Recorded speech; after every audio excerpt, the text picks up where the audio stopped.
दो बिल्लियां और बंदर। दो बिल्लियां आपस में बहुत अच्छी दोस्त थी। वे एक साथ खेलती, बातें करती तथा भोजन की तलाश में जाया करती थी। एक दिन भोजन की तलाश में काफी देर तक भटकने के बाद सिर्फ उन्हें एक रोटी ही दिखाई दी, जिस पर एक बिल्ली ने झपटा मारा और खाने के लिए मुंह में डालने ही जा रही थी। तभी दूसरी बिल्ली उसे टोक कर बोलती है, अरे तुम अकेले कैसे इस रोटी को खा सकती हो? हम दोनों ने साथ में ही इस रोटी को देखा है, इसलिए हमें इसे बांट कर खाना चाहिए। पहली बिल्ली ने ये सुनकर रोटी एक टुकड़ा तोड़कर दूसरी बिल्ली को दिया, लेकिन वो टुकड़ा छोटा था, जिसे देखकर उसे बुरा लगा और उसने कहा, ये टुकड़ा तो काफी छोटा है, तुम मेरे साथ बेईमानी कर रही हो। तुम रोटी के बराबर टुकड़े करना चाहिए। इस बात पर दोनों में बहस हो गई और झगड़ा होने लगा। उसी समय वहां से मोनू बंदर गुजर रहा था। मोनू बंदर ने दोनों के लड़ने का कारण पूछा तो उन्होंने सब कुछ बता दिया। मोनू बंदर बोला, इस बात पर लड़ने की जरूरत नहीं है। तुम कहो तो मेरे पास एक तराजू है, जिससे मैं इस रोटी को 2 बराबर हिस्सों में बांट दूं। बिल्लियां मान गई। बंदर ने तराजू निकाला और एक एक टुकड़ा दोनों ओर रख दिया।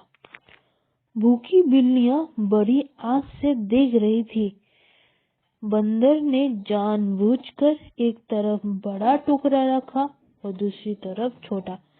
फिर बंदर बोला, अरे ये क्या, एक टुकड़ा दूसरे से बड़ा है, चलो मैं इसको बराबर कर देता हूँ। ये कहकर वो रोटी के बड़े टुकड़े को तोड़कर खा लेता है। फिर दूसरा टुकड़ा पहले से बड़ा हो जाता है तो बंदर उसे भी बराबर करने के लिए बड़े टुकड़े से कुछ हिस्सा तोड़कर खा लेता है।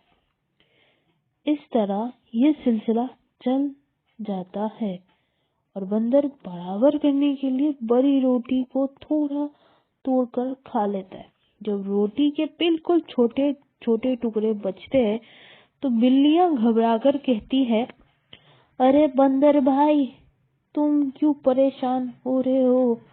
लाओ, इस रोटी को हम लोग आपस में ही बांट लेंगे। बंदर बोला, ठीक है, लेकिन अब तक जो मेहनत मैंने की है उसका मेहनताना तो लगेगा ही ना। इतना कहकर वो बचे हुए रोटी के टुकड़ों को भी खा जाता है। बिल्लियां देखती रह जाती है। अब उन्हें एहसास होता है कि हम दो के बीच की फूट का लाभ तीसरा व्यक्ति उठा ले गया। उन्होंने निर्णय किया कि अब से वो झगड़ा नहीं करेंगे और साथ ही में ही रहेंगे। इस कहानी से हम ये शिक्षा मिलती है कि मिलजुल कर रहे, अन्यथा आपस की फुट में फायदा कोई और ही उठा ले जाता है।